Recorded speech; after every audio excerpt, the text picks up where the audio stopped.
दोस्तों Adobe Illustrator के अंदर हमारे पास लेयर्स की एक ऑप्शन मौजूद है।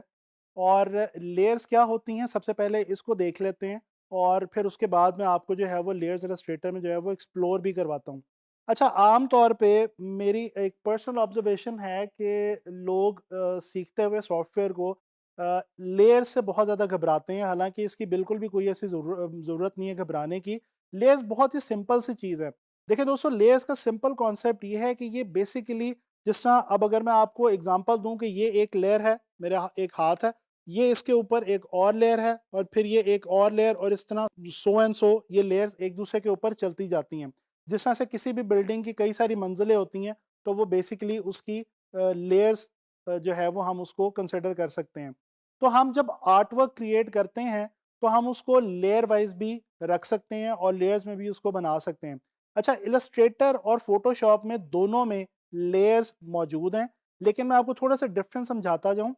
फोटोशॉप जो है, जो आगे चल के हम देखेंगे, लर्न करेंगे, वो उसके अंदर हम देखेंगे कि वहाँ पे लेयर्स को साथ साथ मैनेज करना और लेयर्स के अंदर काम करना, लेयर्स के थ्रू काम करना हमारे लिए लाजिम है, मैंडेटरी है। उसमें उसके बगैर हमारा गुजारा ही नहीं है, क्योंकि फोटोशॉप का जो वर्क फ्लो है वो बेसिकली बेस्ड ही लेयर्स के ऊपर है।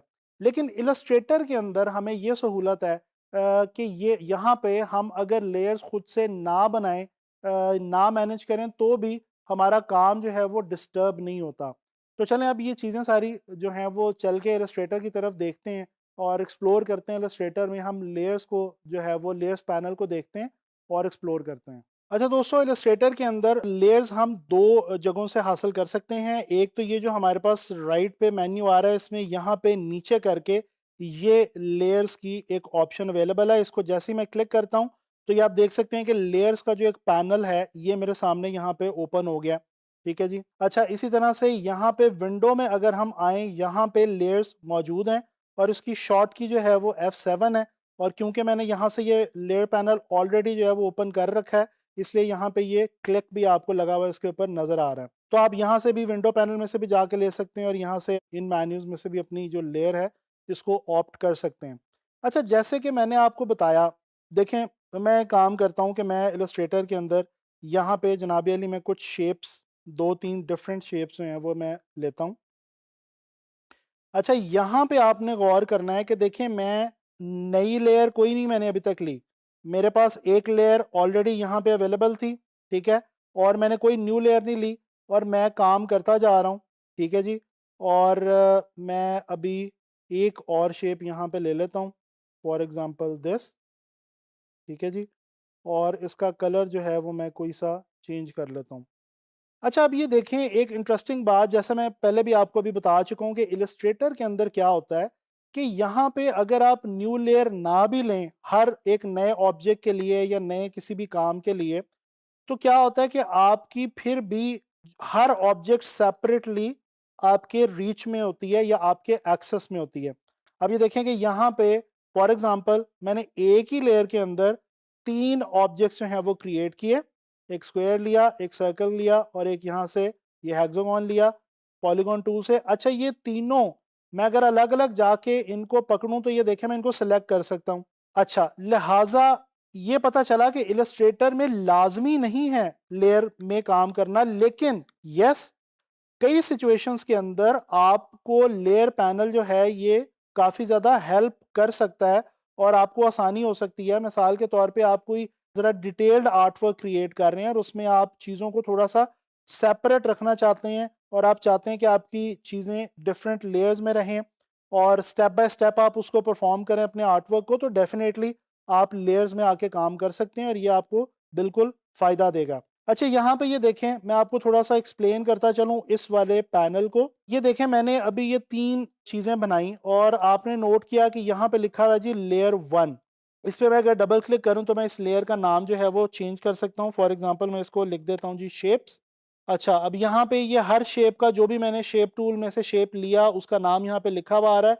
इवन के उसकी ये शक्ल भी यहाँ पे बनी हुई हमारे पास आ रही है। अच्छा, अगर हम इस लेयर को सिलेक्ट करते हैं तो यहाँ पे देखें नीचे हमारे पास एक और बटन आ रहा है क्रिएट न्यू लेयर का। ठीक है जी।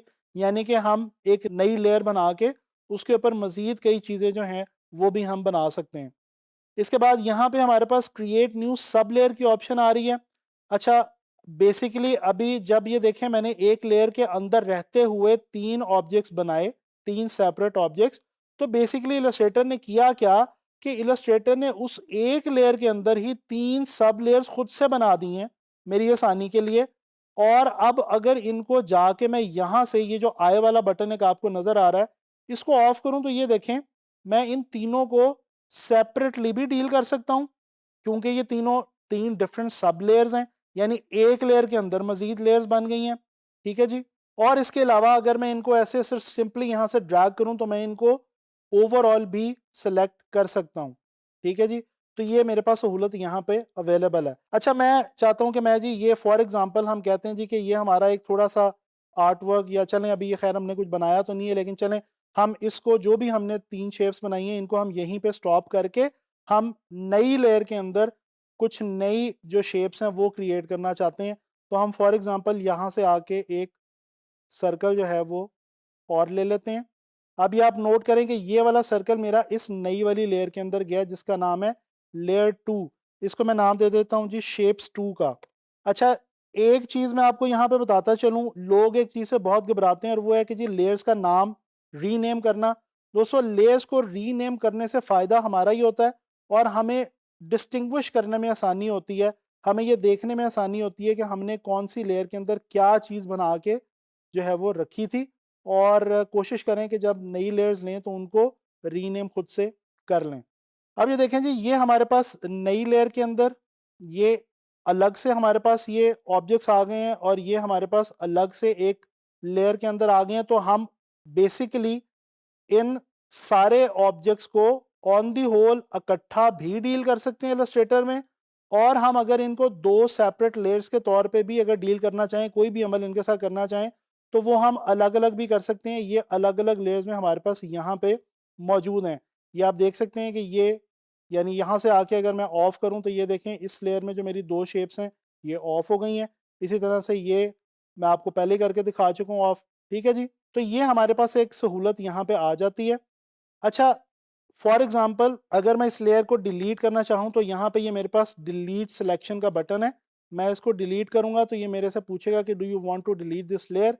यस करूँगा तो ये देखें वो जो नई लेयर बनाई थी और उसके अंदर जो हमने ऑब्जेक्ट्स लिए थे वो डिलीट हो चुके हैं इस वक्त। ठीक है जी।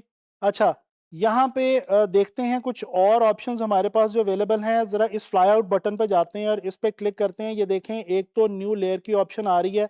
इस वाली ऑप्शन में क्या है हमारे पास, इसको भी देख लेते हैं दोस्तों। यहाँ से एक तो वही हम रीनेम कर सकते हैं जो कि हमने यहाँ से भी कर लिया था। इसके अलावा हम यहाँ पे इसका कलर दे सकते हैं। ठीक है जी। ये कलर जो है ये यहाँ पे आप देखें ये आपको ग्रीन और ब्लू 2 कलर्स नज़र आ रहे हैं, क्योंकि बाय डिफ़ॉल्ट जब कोई लेयर बनती है तो इलस्ट्रेटर आमतौर पे उसको यहाँ पे ब्लू कलर देता है और ये ब्लू कलर यहाँ पे आपको बाउंडिंग बॉक्स पे भी नज़र आ रहा होता है। लेकिन अगर इस वाली जगह पे यहाँ पे अब अगर मैं ये देखें इस नई लेयर में जिसका कलर मैंने ग्रीन दिया था, इसको अगर मैं एक शेप इसके अंदर क्रिएट करके उसको पकड़ता हूँ, होल्ड करता हूँ, सेलेक्ट करता हूँ, तो ये देखें इसका जो बाउंडिंग बॉक्स है वो ब्लू नहीं आ रहा, वो ग्रीन आ रहा है। तो मैं डिस्टिंग्विश कर सकता हूँ कि अच्छा ये मेरी दूसरी लेयर का ऑब्जेक्ट है और ये वाला जो है ये मेरी पहली वाली लेयर का ऑब्जेक्ट है। तो ये हम यहाँ से इसको जो है वो इनके लेयर्स जो हैं वो भी लेयर्स के कलर्स जो हैं वो भी हम डील कर सकते हैं, देख सकते हैं। अच्छा जी, इस फ्लाई आउट बटन के अंदर देख लेते हैं जी हमारे पास कुछ और ऑप्शंस भी हैं। अच्छा, यहाँ पे हमारे पास मेक क्लिपिंग मास्क लिखा हुआ आ रहा है और यहाँ पे भी हमारे पास क्लिपिंग मास्क की ऑप्शन मौजूद है। चलें ज़रा कुछ ऑब्जेक्ट्स जल्दी से लेते हैं और क्लिप मास्क देखते हैं कि यहाँ पे हम अगर क्लिप मास्क लगाएं तो उसका हमें क्या बेनिफिट होगा और इसमें बेसिकली हमें ये क्लिपिंग मास्क की जो ऑप्शन है ये क्यों दी गई है। ऑल्ट की मदद से मैं इसको जो है वो डुप्लिकेट कर लेता हूँ और मैं अभी फ़िलहाल इन्हीं शेप्स को जो है वो डुप्लिकेट कर रहा हूँ और इन्हीं को मैं जो है वो दोबारा कोई और कलर जो है वो दे देता हूँ ताकि हमारा टाइम बच जाए। अच्छा जी, अब ये मैंने कुछ शेप जो हैं ये डुप्लिकेट कर ली हैं और इनको मैंने कुछ डिफरेंट जो है वो कलर्स भी दे दिए हैं। इसको मैं थोड़ा सा अपनी कॉम्पोजिशन को जो है वो फैला देता हूँ और मैं क्या करता हूँ, मैं अब यहाँ से एक लेता हूँ जी सर्कल लिप्स टूल की मदद से। ठीक है। और अब यहाँ पे आके मैं क्या करता हूँ कि मैं सेलेक्ट करके यहाँ से क्लिप मास्क बनाता हूँ। अच्छा ये देखें दोस्तों, क्लिप मास्क तो हमारा बन गया है, लेकिन यहाँ पे एक बड़ी जो इंटरेस्टिंग हमारे पास चीज़ आती है क्लिप मास्क के हवाले से, वो क्या आती है, जब आम तौर पे हम क्लिप मास्क बनाते थे तो ये हमारे पास पूरी शेप नहीं आ रही होती थी। ये आप देखें, अगर मैं इसको स्क्वायर को छोटा करूं तो ये देखें मेरा पूरा स्क्वायर मेरे पास अभी भी मुझे नजर आ रहा है। तो बेसिकली मैंने जो मास्क बनाया ये सर्कल वाला, इसके अंदर रहते हुए मैं इस ऑब्जेक्ट की शेप को इंडिपेंडेंटली भी डील कर सकता हूं इस वक्त। ठीक है जी। ये देखें, इसको अगर मैं छोटा करूं तो ये एक अलग से मेरे पास स्क्वायर अभी भी मौजूद है। तो बेसिकली यहां से आके लेयर से क्लिप मास्क लगाने का फायदा क्या है कि मास्क तो लग जाएगा और वो ऑब्जेक्ट्स मास्क हो जाएंगे हमारे उस बड़े ऑब्जेक्ट में जिसके अंदर हमने उसको मास्क किया है, या उस पाथ के अंदर जिसमें हमने उसको मास्क किया है। लेकिन उनकी जो इंडिपेंडेंट वैल्यू है वो भी अपनी जगह वहीं के वहीं कायम रहेगी, और वो भी जो है वो डिस्टर्ब नहीं होने पाएगी। तो ये एक हमारे पास यहाँ पे जो क्लिपिंग मास्क के हवाले से एक इंटरेस्टिंग ऑप्शन लेयर पैनल के अंदर यहाँ पे हमें दी गई है, अवेलेबल है। ठीक है जी। अच्छा यहाँ पे ये एक सर्च की ऑप्शन आपको नजर आ रही है, इसमें आप बेसिकली जाके कोई भी चीज़ जो है वो सर्च भी कर सकते हैं।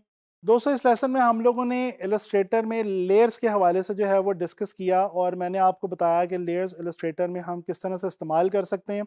अच्छा यहाँ पे मैं उम्मीद करता हूँ लेयर्स की तो आपको समझ आ ही गई है। मैं ये भी आपको बताता चलूँ कि ये इलस्ट्रेटर के हवाले से हमारा जो है वो लास्ट लेसन था, और आने वाले लेसन्स में हम इंशाल्लाह ताला किसी और सॉफ्टवेयर के साथ जो है वो मिलेंगे और मज़ीद चीज़ें जो है वो ग्राफिक डिज़ाइन के हवाले से लर्न करेंगे। मैं उम्मीद करता हूँ कि इलस्ट्रेटर के हवाले से हमने जितने भी टूल्स लर्न किए हैं इस कोर्स में, या जो भी हमने चीज़ें सीखी हैं, जितने भी फीचर्स हमने इलस्ट्रेटर के देखे हैं, अब आप लोगों का काम यह है कि आपने उनको प्रैक्टिस करना है। दोस्तों याद रखें, प्रैक्टिस बहुत ज़रूरी है। अगर आप प्रैक्टिस नहीं करेंगे तो अभी आपको समझ तो आ गई है, लेकिन वो चीज़ आपके साथ आगे कैरी ऑन नहीं होगी और आप उसके थ्रू मज़ीद इंटरेस्टिंग आर्ट वर्क्स नहीं बना पाएंगे। तो मेरी आप लोगों से ये रिक्वेस्ट है कि इन तमाम चीज़ों को जो हमने इलस्ट्रेटर में लर्न की हैं, आप लोगों ने प्रैक्टिस करना है, और ज़्यादा से ज़्यादा इलस्ट्रेटर के हवाले से आपने चीज़ें जो है वो सीखनी है। मैं उम्मीद करता हूँ कि इन लेसन्स का आपको फ़ायदा होगा, और आने वाले लेसन्स में भी इंशाल्लाह ताला हम इसी तरह की बहुत इंटरेस्टिंग चीज़ें ग्राफिक डिज़ाइन के हवाले से सीखते रहेंगे। तो इंशाल्लाह ताला मुलाकात होती है नेक्स्ट लेसन में।